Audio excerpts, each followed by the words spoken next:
ગીર સોમનાથ જિલ્લાના કોડીનાર તાલુકાના અરઠિયા ગામની એક મહિલા દ્વારા પૂર્વ સાંસદ દિનુ બોગા સોલંકી અને તેમના પુત્ર પર ગંભીર આરોપ કર્યા છે, જેમાં આ જે મહિલા હતી તેમના મિલકતનો જે કબજો હતો ત્યાંથી રસ્તો કાઢવા માટે તંત્ર દ્વારા જે કામગીરી કરવામાં આવી તેમાં ગંભીર આક્ષેપો તેઓ લગાવી રહ્યા છે અને દિનુ બોગા સોલંકીના ઇશારે પોલીસ દ્વારા ખોટી રીતે તેમને હેરાન કરવામાં આવ્યા હોય ત્યાં સુધીના આરોપ કર્યા છે।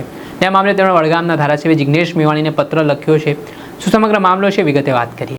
વૈષ્ણવજન તો તેને કહીએ જે પીડ પરાઈ જાનાને રે। દર્શક મિત્રો, નવજીવન ન્યૂઝમાં આપનું સ્વાગત છે।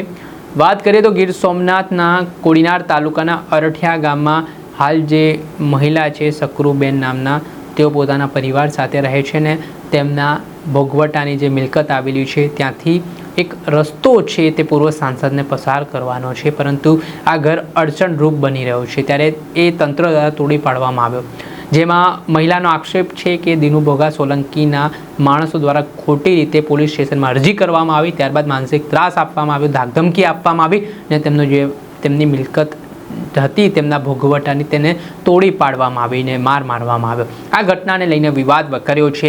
પૂર્વ સાંસદ સામે ગંભીર આક્ષેપોને લઈને રાજકારણ પણ ગરમાવાની શરૂઆત થઈ છે।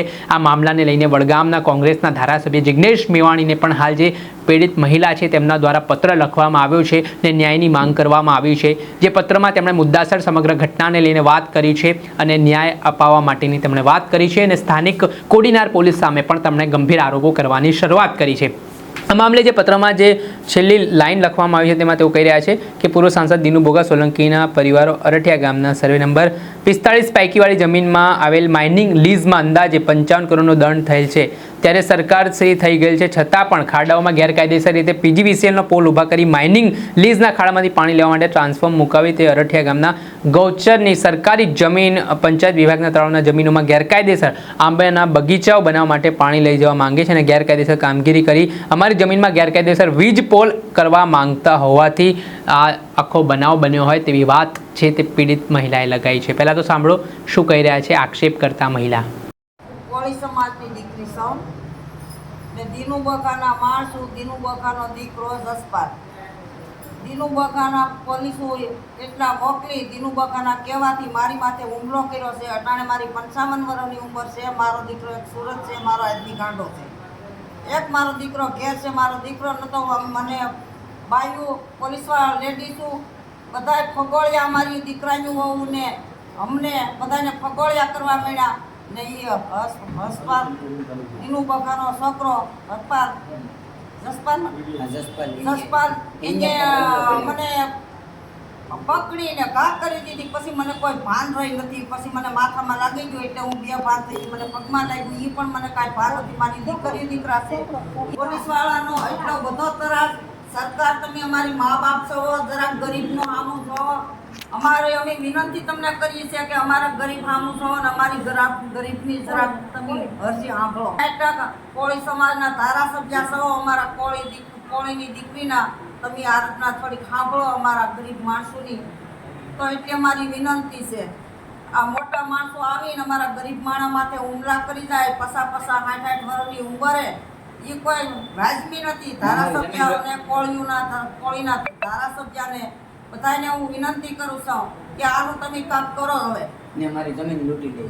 અટાણે અધવૈસે જમીનમાં મેં એને કીધું કે કલેક્ટર ને મામલતદારનો મામલો છે, આ તમે આવી કલેક્ટરને લાવો, મામલતદારને લાવો, એના નકશામાં જ્યાં કેળો હોય એને અમે આપવા મંજૂર છે, પણ અમારે આડેધડ કેળા અમારી જમીનમાં આડેધડ કેળા પાડે તો એ અમે આડેધડ કેળા કેવી રીતે પાડવા? અમે ગરીબ માણસ છીએ એટલે અમારી જમીન અહીંયા જો ગૌશરણ એને નડ્યું નથી, પાંજરાપુર એને નડ્યું નથી, એને ગરીબ બુદારને કોઈ નડતું નથી, પછી એને ધર્માદળ નડતો નથી તો અમે એને નડતા નથી।